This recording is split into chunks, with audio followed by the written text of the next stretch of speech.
ایک بات کروں گا، جو بات حق ہے وہ سب کے سامنے کریں، لوگ مانے نہ مانے وہ ان کا مسئلہ ہے، لیکن ان کے قول میں تضاد نہیں تھا، یہاں کچھ وہاں کچھ نہیں، جو بول دیا بول دیا۔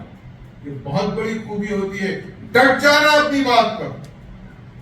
چونکہ ان کا اصل یقین کیا تھا، جو وہ بات کہتے تھے وہ اپنی مرضی سے نہیں کہتے تھے، بلکہ اپنے بزرگوں سے جو تعلیم و تربیت ملی تھی اس کے سیاق و سباق کو پیش نظر رکھ کر وہ اپنی بات کرتے تھے۔ آپ کی میں جس نظر سے دیکھتا ہوں وہ میری نظر میں آپ کی ایک منفرد شخصیت ہے۔ قوم مہدویہ میں یہاں امریکہ میں آنا، یہاں پر خدمات انجام دینا، اپنی تمام خاندانی روایات کو برقرار رکھنا، اس پر پابند رہنا، قوم میں اختلاف نہ کرنا، لوگوں میں آپس میں محبت کو فروغ دینا، لوگوں کی تعلیم و تربیت کرنا، گویا ایسا محسوس ہوتا ہے کہ قرآن کی جو آیت ہے ادعو الی سبیل ربک بالموعظۃ الحکمہ وجادلہم بالتی ہی احسن کا وہ پڑھ کر تھے۔ ہم دعا تو نہیں کر سکتے، بس میں حضرت کے لیے بھی صبر کی دعا نہیں کروں گا، کیونکہ وہ بھی ایک صاحب ارشاد ہے، وہ ہم کو صبر کی تلقین کرنے والے ہیں۔ ہم بس حضرت سے گزارش کرتے ہیں کہ حضرت کے وہ مشن محبت کو جاری رکھے اور جو علمی اثاثہ ہے اس کو قوم کے سامنے منظر عام پر لائیں۔ وآخر دعوانا الحمد للہ رب العالمین۔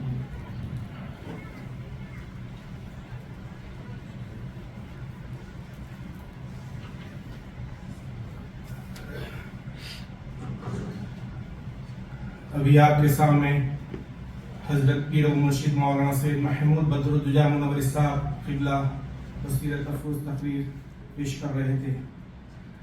جیسا کہ آپ لوگ جانتے ہیں حضرت نصرت میاں صاحب قبلہ اس مسجد میں جب بھی تقریر کرتے تھے، چاہے ایک حدیث پر جب آپ بیان کرتے تھے اس کو کھول کھول کر بیان کرتے تھے، صرف ایک حدیث عنوان بناتے تھے اور 40-50 منٹ کہتے تھے۔ جب امامنا مہدی موعود علیہ السلام کی ایک نخل بندے اور رب کے درمیان حائل ہوتی ہے روٹی، اس کے بارے میں آپ کا 50 منٹ کا کیسٹ ہے، جو پرانے حضرات ہیں وہ جانتے ہیں، تفصیل سے بہترین انداز میں آپ نے بیان کیا۔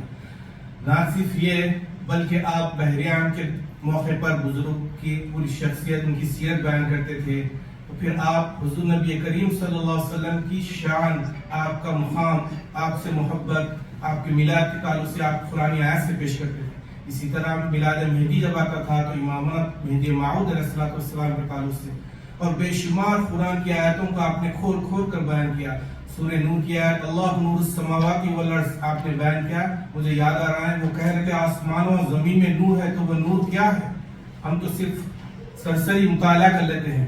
اسی طرح جو آپ انداز بیان سے اس مسجد میں بیان کرتے تھے، میں ایک آیت کا ترجمہ آپ کے لہجے میں بیان کرنے کی کوشش کروں گا۔ جب آپ بیان کرتے تھے تو دینی بھائی اور بہنوں کہتے تھے، اور سورہ یوسف کی 108 آیت نمبر جب آپ بیان کر رہے تھے تو آپ کہتے تھے، میرے ذہن میں آئی تو آپ کے سامنے پیش کر رہا ہوں صرف چند 1 منٹ کے لیے۔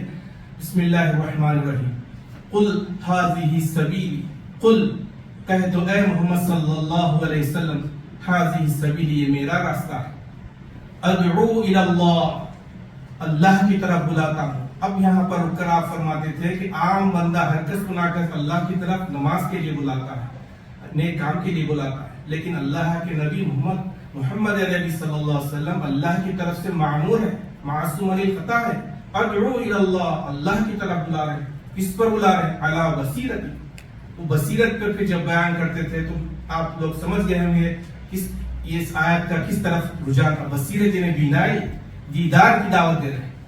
انا ومن اتبعنی، میں اور میرا تابع، اب یہاں انا میں یعنی محمد صلی اللہ علیہ وسلم، وہ کنیکٹ کر رہا ہے من اتبعنی اور ان کی اتباع کرنے والا۔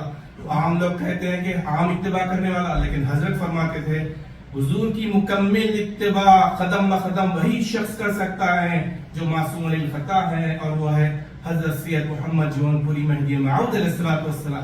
تو حضور اور مہدی موعود علیہ السلام اللہ کے دیدار کی طرف بلاتے ہیں۔ تو اس طرح سے آپ کے بیانات تھے جو میرے ذہن میں آئی تو آپ کے سامنے پیش کیا۔ آخر میں حضرت شمس العلماء حضرت پیر و مرشد مولانا سید نصرت میاں صاحب قبلہ تشریف اللہ کے فرزند و جانشین حضرت پیر و مرشد مولانا سید شاہ نور محمد صاحب قبلہ سے گزارش کرتا ہوں کہ وہ آپ کو کچھ مخاطب کریں.